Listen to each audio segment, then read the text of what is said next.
Well, good morning everyone.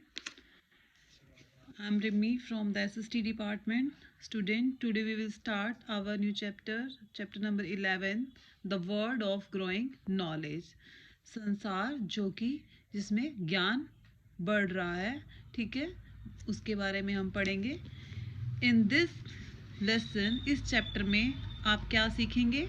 Story of writing means writing की शुरुआत कैसे हुई, नंबर्स, पेपर एंड प्रिंटिंग, इन सभी की ये सभी कैसे स्टार्ट हुए, ठीक है.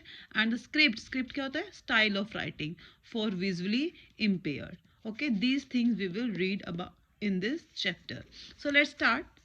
First, page number 85.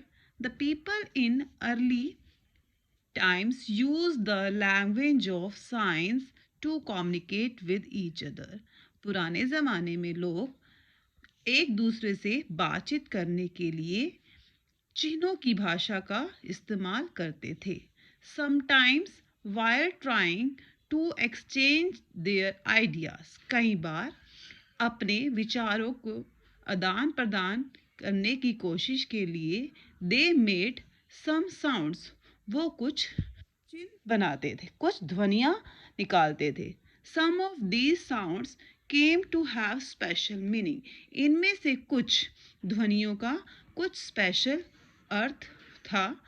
And were recognized and understood by all the members of the tribe. और इन ध्वनियों को उस ग्रुप के सभी सदस्य पहचानते भी थे और समझते भी थे.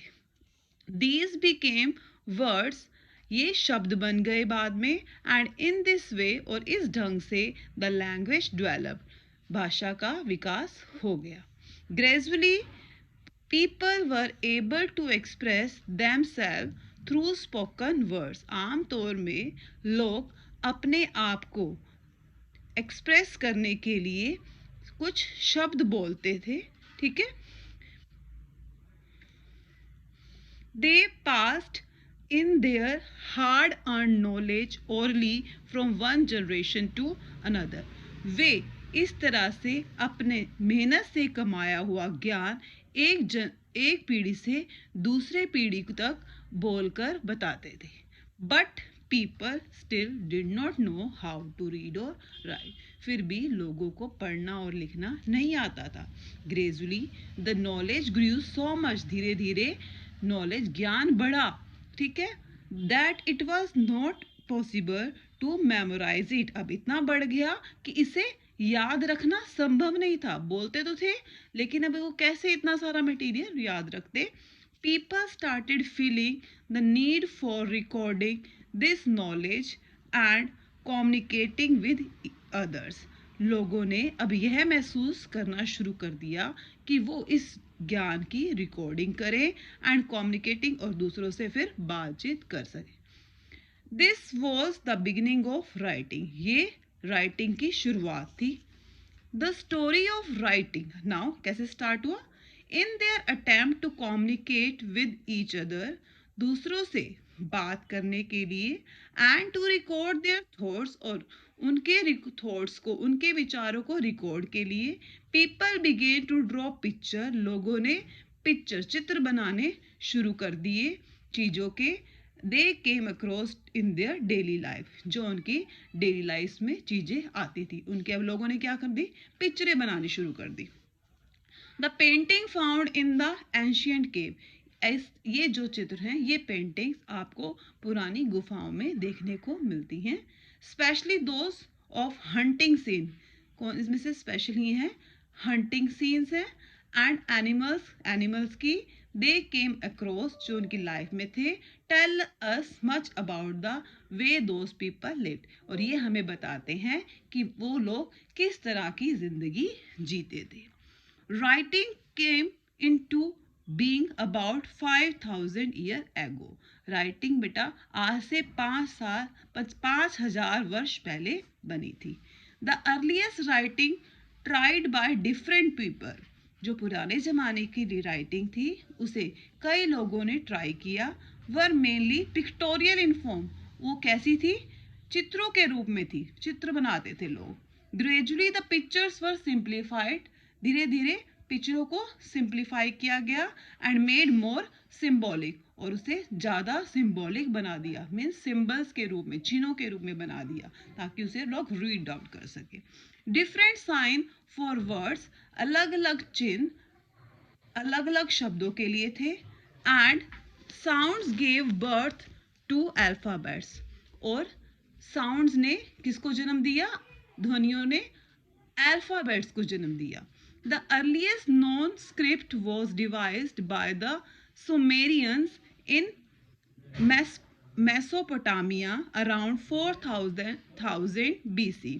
जो पुरानी स्क्रिप्ट थी, राइटिंग का स्टाइल था, उसे सुमेरियन ने बनाया था मेसोपोटामिया में आज से 4000 साल पहले। They wrote on clay tablet, वो क्ले टैबलेट पर लिखते थे with a sharp edge knife, एक तीखे चाकू के साथ। Their writing was wedge shaped and was called cuneiform, उनकी जो राइटिंग की शेप थी वो वेज क्या होता है, लीफ की शेप की वजह से लिखते थे, ठीक है, और उसे क्या बुलाया जाता था, क्यूनिफॉर्म। इन इजिप्ट, ठीक है, अंडरलाइन करो, उसे क्या बुलाया जाता था, क्यूनिफॉर्म। इन इजिप्ट, इजिप्ट में they used a type of picture writing, वो एक पिक्चर राइटिंग बनाते थे कॉल्ड हायरोग्लिफिक, जिसे हायरोग्लिफिक बोलते थे। The script of China and Japan, Japan और चाइना का जो राइटिंग का स्टाइल था वो ऑल्सो पिक्टोरियल, वो भी पिक्टोरियल था, उसे क्या बोलते थे बेटा, hieroglyphic. Okay, clear, underline this word. Then next page we will do the English language वो हैज़ 26 अल्फ़ाबेट। आप सभी को पता है कि इंग्लिश लैंग्वेज में 26 अल्फ़ाबेट हैं। It is written in the Roman script, वो कौन सी शैली में लिखे गए हैं, रोमन। आप सभी को पता है ना, हिंदी में भी करते हो, ठीक है, लिपि क्या है, इंग्लिश की, अंग्रेजी की, Roman. Many European languages use the Roman script, कई यूरोपियन भाषाओं में रोमन स्क्रिप्ट का यूज़ किया जाता है।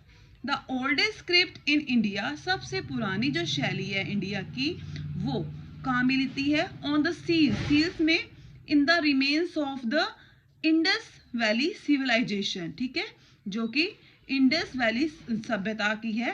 सील बेटा एक पिक्चर है जिसके 3 फेसेस है, 3 हेड है, ओके, ये पेंटिंग्स मिलती हैं हमें। Nobody has been able to read this script yet, इस स्क्रिप्ट को कोई भी नहीं पढ़ पाया था। The next script to develop in India, जो अगली स्क्रिप्ट बनी इंडिया में वो क्या थी, ब्राह्मी स्क्रिप्ट, ठीक है। The Indian script today is largely based on it, जो हमारी आज की लिखने का जो स्टाइल है इंडिया का, वो ब्राह्मी स्क्रिप्ट पर ही बेस्ड है। The Hindi script is based on the Devanagari script, जो हिंदी स्क्रिप्ट है, हिंदी शैली है, उसकी क्या है पता है आप सभी को, लिपि देवनागरी है, जो कि किस पे बेस है साउंड, ध्वनियों पर, and not in picture, pictures पे बेस नहीं है। वी हैव 22 मेजर लैंग्वेजेस, हमारे भारत में जो मुख्य भाषाएं हैं वो 22 है, underline, and they have made their own script, उनकी सभी की अपनी क्या है, राइटिंग है, लिखने का स्टाइल है। Okay student.